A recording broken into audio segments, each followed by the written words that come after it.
I'm Mike Ahern. I'm about to go one-on-one with Dave Smith, the man who follows the stars from Indiana to Hollywood. After 4 decades of reporting the stories that shaped Indiana's history, now he's bringing you face-to-face with today's newsmakers. This is Mike Ahern, one-on-one. If you were to pick an actor from Central Casting to portray a Hoosier, chances are it would not be Clifton Webb, with his urbane, often caustic manners. But the fact is, Webb Parmalee Hollenbeck was born in Indianapolis. And as we'll learn in the next half hour, Hollywood is full of Hoosiers. Our guest is Dave Smith, broadcaster, professor, and author. Dave, welcome back. Thank you, Mike. Good to be here. You used to prowl these halls with me some years ago. Oh, I prowled them for, what, 23 years. Yeah. And then you taught at Ball State University. Taught at Ball State from 1975 to 1998.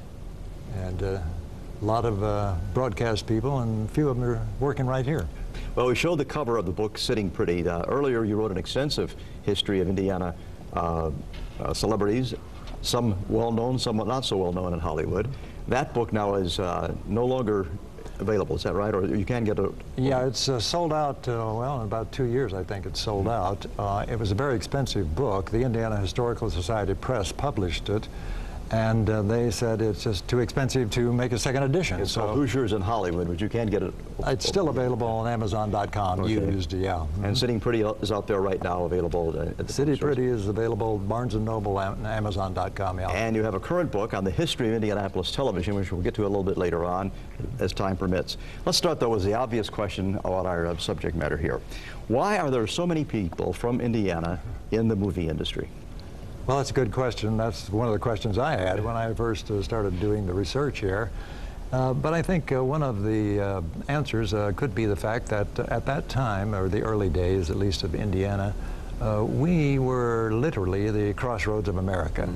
So there were a lot of wonderful roads going through Indiana, the trains that were going through Indiana, and Hoosiers were given the opportunity to watch the rodeos and the cowboys coming through, and the vaudevillians and the Chautauquas, and so they were exposed to this, and a lot of them, like Red Skelton, ran away, ran away with the circus that was in town. Several on-camera and behind-the-scenes personalities are in this book. We want to talk about them. Let's get back to Clifton Webb, though, for just a minute, because he is, in my mind, the most fascinating of them all. You have just finished his, I guess you call it a hybrid autobiography and biography. He wrote several chapters before his death, and then you picked it up recently and finished it off. How were you able to do that? Well, I was very lucky because I started researching Clifton Webb for my book Hoosiers in Hollywood, and I came across the fact that he had written an autobiography and then didn't finish it. So I thought, where in the world is this? Because no one seemed to know, and I luckily stumbled upon the guy who bought the Clifton Webb estate.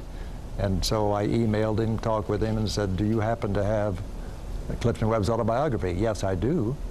I said, well, I would love to have that for a book I'd like to write on Clifton Webb. And he said, fine, come out to my house in Chagrin Falls, Ohio, and I'll give it to you, whatever you want to use. That's fine with me. Suddenly, he was gone, and I tried to call him, I tried to email him, nothing, no answer whatsoever. I finally tracked him down, a friend of his, and I said, what happened to John? And he said, oh, John died of a heart attack. So now I had to go and pursue the widow, and I approached her, and she finally came through, and I was able to get the 6 chapters, plus a lot of photos and other stuff. How are you able to find Clifton Webb's voice, his essence? He had a style all his own. How are you able to become him? Well, the style, yeah, was his own, and it comes through very clearly in his 6 chapters. When you read those 6 chapters, I've had many people say, it sounds just like Clifton Webb talking on the screen. That's him. So I kind of followed that persona throughout the book. He was not only was he a gifted actor, I had no idea, he was an opera singer, a dancer as good, as you say, as Fred Astaire. Well, he has his mother Maybelle to thank for that, because, she was a frustrated actress herself, and she's the one who pulled him out of Indianapolis and took him to New York. And of course, he lived with her all of his life, never married. And she put him immediately in dancing classes, singing classes, painting classes, and he took to it. He really was good in everything. Sang grand opera of all things, and then he was a dancer to rival Vernon and Irene Castle and Adele and Fred Astaire. Amazing. Well, I guess the best-known actor from Indiana has to be, although his a short career, James Dean. But the actor who almost defined the word cool was Steve McQueen. Tell us about Steve McQueen. Steve McQueen was cool, and of course so was Jimmy Dean. But Steve McQueen was in a lot of trouble when he was a kid. He was growing up, his mother was a flapper in Beech Grove, and she would spend a lot of time in Indianapolis, and his father left him after 6 months, and he never saw him again. So he said, you know, the only two things I learned in Indianapolis was how to shoot pool and how to steal hubcaps. And eventually he wound up in California, and they put him in a reformatory there. But when he died, he said that he met a counselor who changed his life in Chino, and when he died, he donated a large sum of money to the Chino Reformatory, and if you were to go there today, you would see a Stephen McQueen wing. We'll be back with Dave Smith and talk more about Hoosiers in Hollywood, about Clifton Webb, and about his book on Indianapolis television after this.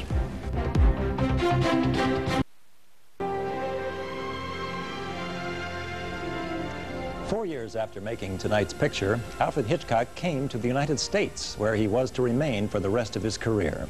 His first film after arriving in our country was Rebecca, released in 1939. It won an Academy Award for Best Film of that year. Mr. Hitchcock was one of few directors, perhaps Frank Capra and Cecil B. DeMille being others, whose name on the marquee almost guaranteed box office success. It was in tonight's... Recognize that young man? Who was that guy?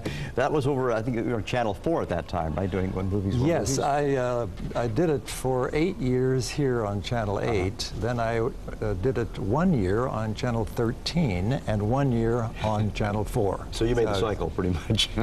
10 years. Yeah, and that was a great show because you would take the old movie and explain how it was made, why, you know, the various actors and directors behind the scenes. This was before cable, so there's no Robert Osborne or anybody had come along yet. Let's talk about some more of the Hoosiers in Hollywood now. One of the all-time favorites, I guess, in Hollywood was Carole Lombard. She's from Fort Wayne. Everything I've read indicates she was funny, she was well-liked, kind of had an acerbic sense of humor. Tell us about Carole Lombard.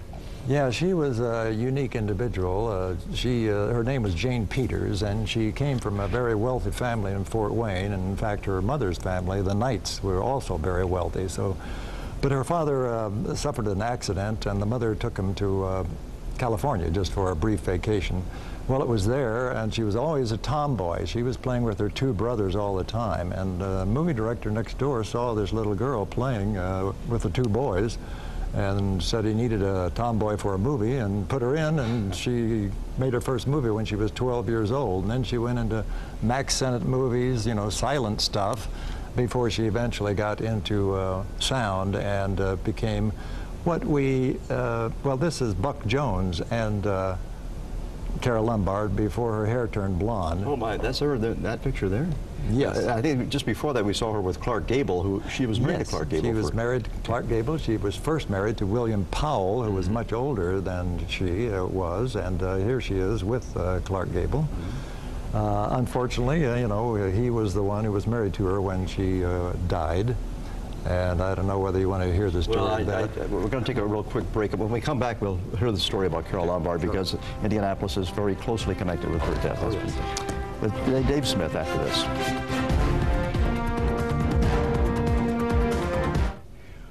We're back with author Dave Smith, whose book Sitting Pretty about Clifton Webb is out right now, and we're also talking about other Hoosiers in Hollywood, including Carole Lombard, who you wrote about in your book Hoosiers in Hollywood, which was published several years ago. She had a tragic death right at the top of her career. Yes, she did, and some have referred to her as America's first war hero, because it was during the war in 1942 when she came to Indianapolis to sell war bonds, and she did extremely well. It sold well over $1 million worth of war bonds. But while she was here, she got word that Clark Gable was having an affair with an MGM starlet. So she decided she had to get back there quick.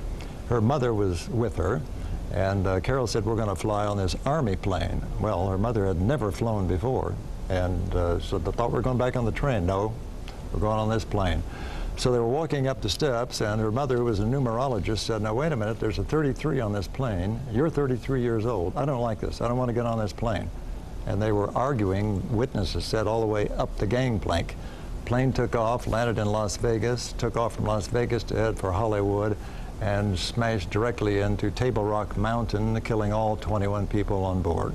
Oh my. And Clark Gable, I guess, was devastated by her death. And he was devastated. He joined the Air Force, even though he was too old, but he was Clark Gable, and he was a changed man after that incident. From the Walk of Fame to the backlots, Hollywood is full of Indiana people, and you say there's a kind of an Indiana colony in Hollywood, and people support each other out there. Yes, there was, and there still is, I think, to a certain extent, but a lot of the stars wanted to, for whatever reason, hire fellow Hoosiers, and one of them was Buck Jones, the cowboy. He had a director, Lambert Hilliard, who wrote and directed most all of his movies. Lambert Hilliard's mother played Buck Jones's mother. He had all kinds of Hoosiers behind the scenes and in front of the camera. And more recently, Sidney Pollack, you know, sure. picked up Greg Kinnear when he saw him on what, Talk Soup, was that it? Talk Soup, I think, yeah, the TV show, yeah. He could be an actor and put him in Sabrina, so there you go. Let's talk about Red Skelton from Vincennes. Everybody knows about Red Skelton. He made a lot of movies out in Hollywood. There he is, a classic Red Skelton pose. Yes, Clem Cadiddlehopper, I think that is, which he, of course, did on the radio first. And he had a multifaceted career because he was a big star on radio, he was a big star in vaudeville, he was a big star in motion pictures. Vincennes seemed to, I don't know, breed a lot of people because Buck Jones is from Vincennes. Alice Terry, who co-starred with Rudolph Valentino, is also from Vincennes. So there are three big stars from that little town. People whose names we know, we probably would not recognize them if they walked in here right now, but are directors from Indiana. One is Robert Wise, directed West Side Story and Sound of Music. And didn't he go to Franklin College briefly? Yes, Robert Wise was born in Winchester, Indiana, and he did go to Franklin College for 1 year, but it was the height of the Depression, and his brother had a job at RKO in Hollywood, and so his brother said, come on out here and I'll get you a job. So he did. And he became a film porter, and then he started as a film editor, and in fact edited Citizen Kane for Orson Welles. Okay. And was nominated for an Oscar for Best Editing for that. And then he won the 2 Oscars for West Side Story and Sound of Music. You mentioned Sidney Pollack earlier, director. The movie I best remember him directing was Tootsie, with Dustin Hoffman. Yeah, he was nominated for Best Director for Tootsie. He won an Oscar for Best Director for Out of Africa with Meryl Streep and Robert Redford. But Sidney was born in Lafayette, moved as a child to South Bend, so both South Bend and Lafayette like to claim Sidney Pollack. You know, I didn't realize that Indiana claims more Tarzans than any other state, including the first Tarzan, is that right? That's correct. And that would be Elmo Lincoln. Elmo Lincoln from Rochester, Indiana. His real name was Lincoln Helt, and my understanding is there are still Lincoln Helts in Rochester, Indiana. But that was 1918 when Elmo became the first Tarzan, and then Jim Pierce was the last silent Tarzan, and he was from Freedom, Indiana. And then the last Tarzan we had was Denny Miller, who was from Bloomington, Indiana. Oh, there he is. I recognize him. He was fairly recently, we're talking about the time frame here, he was the late 50s, I believe. He was still playing Tarzan. 59 was 59. His one and only Tarzan movie, but he branched out after that and was in a TV series with Juliet Prowse, and he was on Wagon Train as a regular, so he did a lot of things. But he also started doing commercials, and he was, you may recognize him as the Gorton Fisherman. Oh, that's right. He did that for, there he is, yeah, for several years. Right now he's kind of retired, and I think someone else is doing the Gorton Fisherman now, but Denny's still around. A lot of cowboys from Indiana as well, cowboy actors, including, I would think the best known, but you challenge me a little bit on that one, Ken Maynard. Which I probably challenge you because Buck Jones is my favorite. Oh, I see. But there's Maynard right there. Yeah. That's Ken Maynard, right, and he was probably the best athlete of them all. He was in many rodeos and won a lot of prizes, and he trained his own horse, Tarzan, and it became a miraculous horse. In fact, a lot of people said they went to Ken Maynard movies to see the horse and not Ken Maynard. But he was unfortunately an alcoholic, and he would frequently, when they were shooting in a town, would fill his guns with real ammunition and ride down the street and shoot out the street lights. But he still turned out some very good movies, as did Buck Jones. And then the third biggie that we had was Alan Rocky Lane. And Alan Rocky Lane, incidentally, later in his career became the voice of Mr. Ed on television. Wow. When we come back after this break, I'm going to show you a picture that you probably will not recognize, but when we identify this person, we'll put this up for us right after this. Back with Dave Smith, author of Sitting Pretty, The Life of Clifton Webb, also Hoosiers in Hollywood, and we're talking about various Hoosiers who went on to Hollywood and became quite famous. I want to show a picture right now. People probably will not recognize this actress right there. Can you? Yes. Now, is that right, Marjorie? That's Marjorie Main? That is Marjorie Main. It was, she was about 22 or 23 years old when that picture was taken, and she was out on the Chautauqua circuit. She was born, as she described it, about 1.5 miles out of Acton, and her father was a minister, didn't want her to go into the business. Her name was Mary Tomlinson, and she had to change her name so her parents would not be embarrassed. But she made a lot of money, and she made Universal a lot of money with the Ma and Paul Kettle series. Sure. Which, well, she made 11 of those, as I recall. I think was she quoted in your book as saying, if I hadn't lived on a farm in Indiana, I never could have played that role. I never could have played that role, right.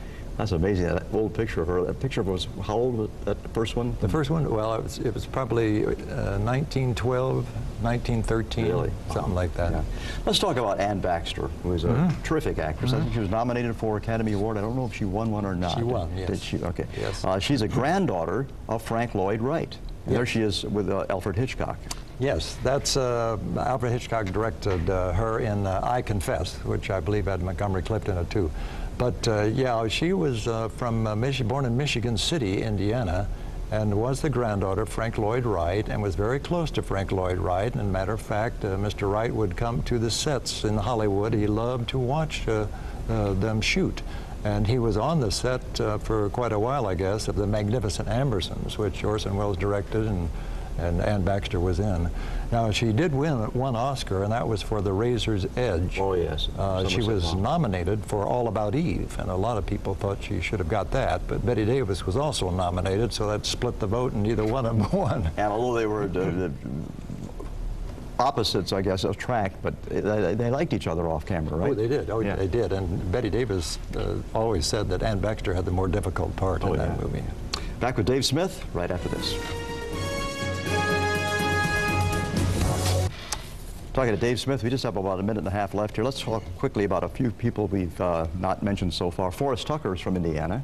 Yes, Forrest Tucker of F Troop, and that's of course I saw him here. I think he was here at Starlight Musicals doing Music Man, and he excellent as Harold Hill. Very versatile. Marilyn Miller, the queen of musical comedy. Marilyn Miller was born in Evansville, Indiana. She was a big star for Ziegfeld, and she and Clifton Webb were partners dancing on the stage. Oh, really? Yes. Vivica Fox from Arlington High School. Yes, yes. In Hollywood. Also, the Bennett family. Richard was from Logansport, and he had Joan and Constance. Yes, right, they were the stars. Yeah, Joan and Constance were not born in Indiana, but Richard was, and he was a great stage actor. And in fact, he played Major Amberson in The Magnificent Ambersons. And of course, although Hoagy Carmichael is best known as a composer, he made quite a few movies as well. Yes, he made quite a few movies. He won one Oscar for In the Cool, Cool, Cool of the Evening. Here Comes the Groom, I think it is, and Bing Crosby and Jane Wyman sang that song. And but yeah, his Old Buttermilk Sky was another Oscar-nominated song for him, but he didn't win on that. Let's talk just for a second, that's all we have left, but I want to talk more about this subject later on a future show, about Indianapolis Television, that you just finished that book, and that's out there right now. What's it called? History of Indianapolis Television? Is that just Indianapolis Television. Arcadia is the publisher. And that's available where now? It's Barnes & Noble and Amazon.com. Okay, very good. Dave, it's been fascinating talking to you. I wish we had more time. Thank you. We'll have you back back to talk about that television book, okay? Okay, it's a deal. Very good. Thank you very much for joining us. Here's how you can reach us with ideas about future guests and comments about this week. And we'll see you again next week at the same time. I'm Mike Ahern, One on One.